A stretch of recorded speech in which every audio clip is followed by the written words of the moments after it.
First of all, that's his mother. Wrong, right, or indifferent, she gonna lie, steal, kill, and protect her child. That's what she's supposed to do. But the apple don't fall far from the tree, man. We all know Diddy is a freak, but I didn't realize how freaky his mother, Janice Combs, is. It turns out that freak-offs have been happening in Diddy's home ever since he was a little boy, and his mom made sure he saw everything. This is disturbing, so let's get into it.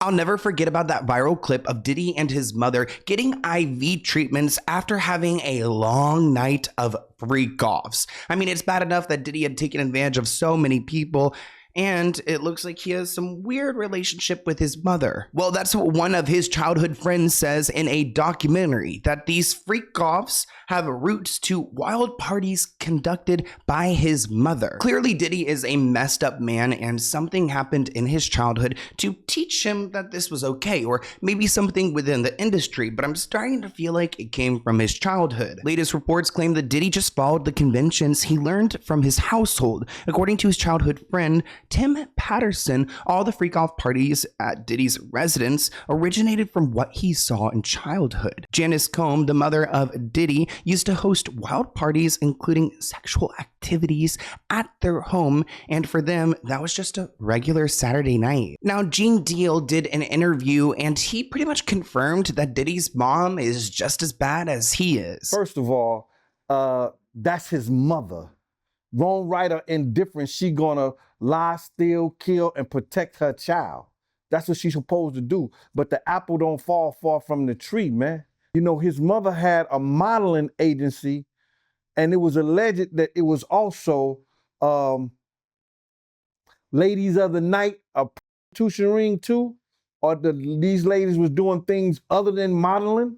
Wait. So you're telling me that human trafficking runs in the family? You can't make this stuff up. Actually, there were claims that at night it wouldn't be a thing to mistakenly walk into one of the bedrooms at Janice Combs' homes and find a couple butt naked in there. That's what we were privy to. This is what we were fed. Diddy's childhood friend claims that he was bullied and influenced by these wild parties that Janice hosted. People would talk about it at school. It wasn't very difficult to find people engaging in intimate activities around the house, or a few bare naked people just in the bedrooms. After Diddy's father was murdered in 1972, Janice inherited money, and they moved to a nicer neighborhood in Mount Vernon where everybody was welcome at the parties. And that must have been such a toxic environment for her children to be raised in. And honestly, it seems like if this is true, that Janice Combs is quite the perv. This man was talking about that his mother could take her palms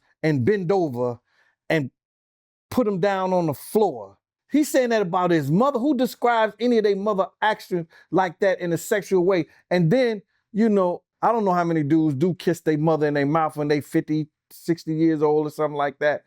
That's them, that's their whole thing, man. But that was a little kind of weird for me. And then his mother wore the same white fingernail polish that Cassie described that he liked to see her and other models in when she was describing her lawsuit. And what's crazy to me is that, man, it seemed like him and his mother had this, I don't want to get too deep, man.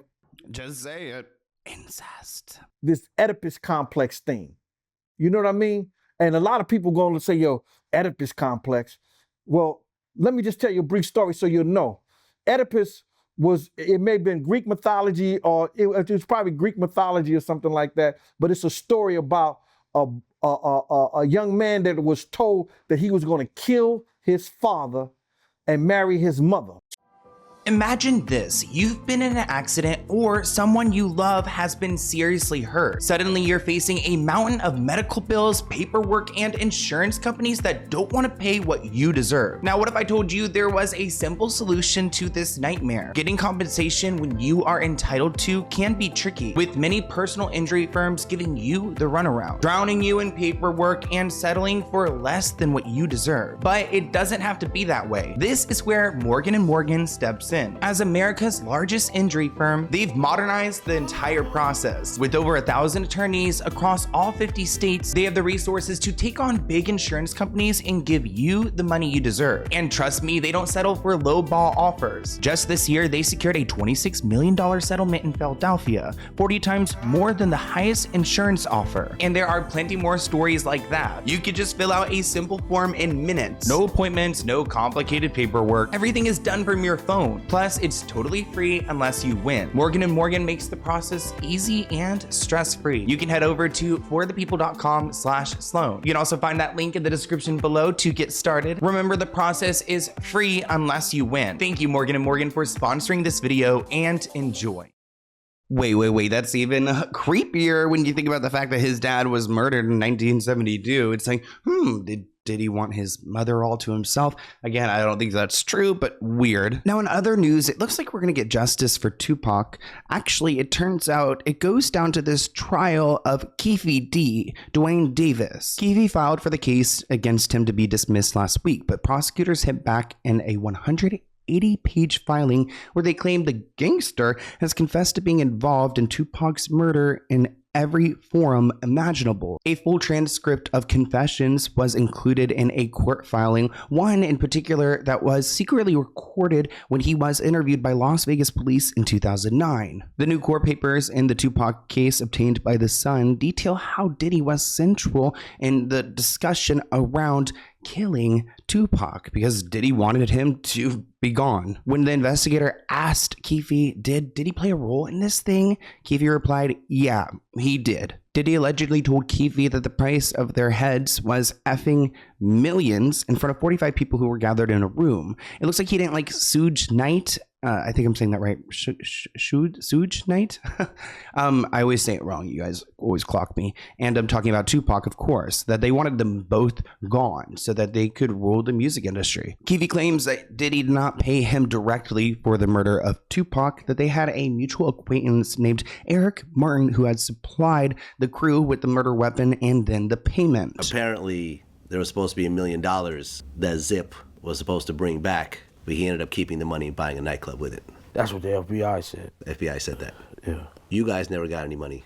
Never. For anything? Nothing. Not even a pair of Sean John drawers. You know what I'm saying?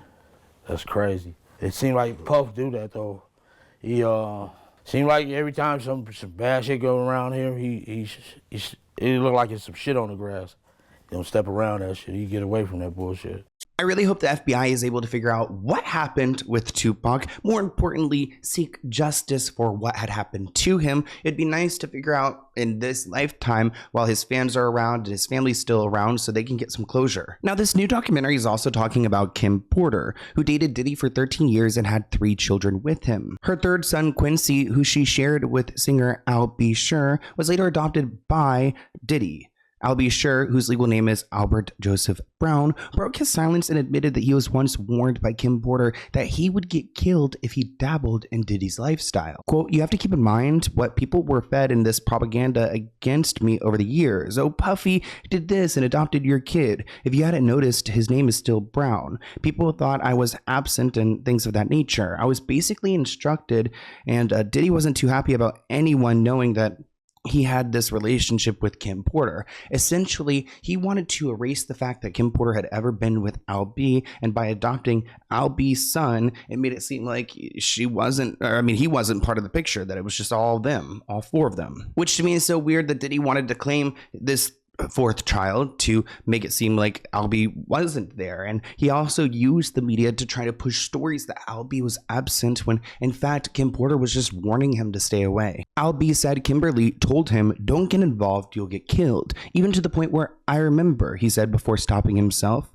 Then he told producers that ongoing legal matters prevented him from discussing the situation further. So he literally stopped talking about the Kim Porter case in this documentary, and they included right up till the minute where he stopped himself. I'm just being obedient. It's now time to speak up. There's a lot to it, a lot to unfold. Kim Porter. Yes, my ex Kim Porter, my son's mom, Quincy. You know. Do you think something shady happened there? Absolutely.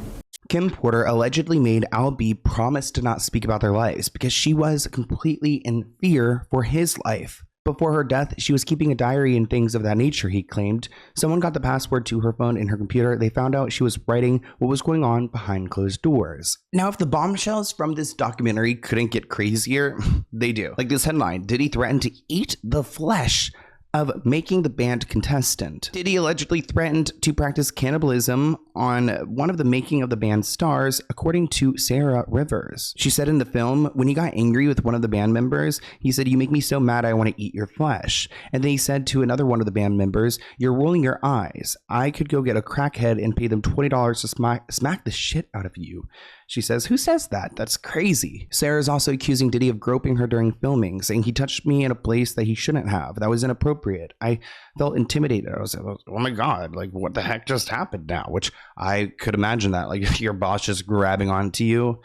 I feel like I actually used to work at a Chick-fil-A when I was like 15 years old, and there was like a manager there who like tried to grab like one of the girl workers there, and like we all had to freaking like fight to get this guy fired. They would not fire him. We're like, he's literally groping like employees here, and he was like old and creepy and weird, and like I don't know why he was our manager. Screw him. I think his name was Carlos too.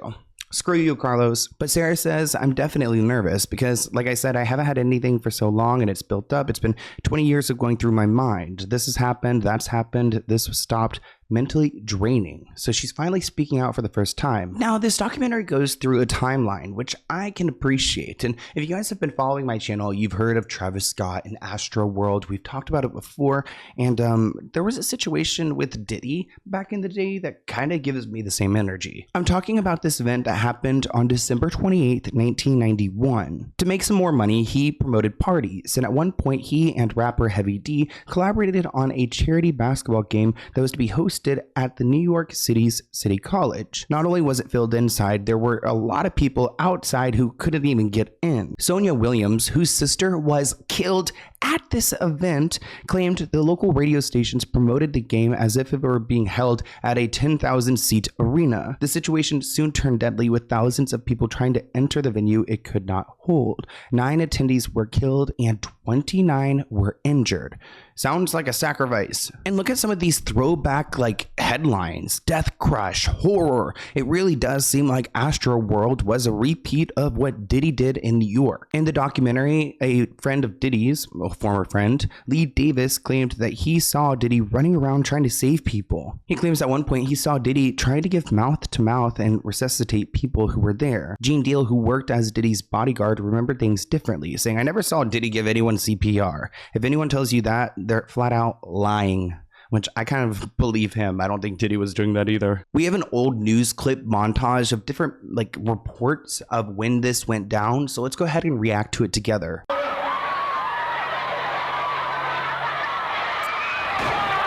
It started out as a basketball match between rap stars. The Heavy D and Puff Daddy charity basketball game benefit.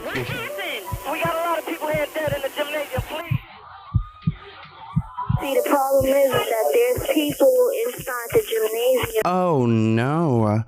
Dirk Swain's friend lays on top of his dead body. That does not have no pulse and is not breathing.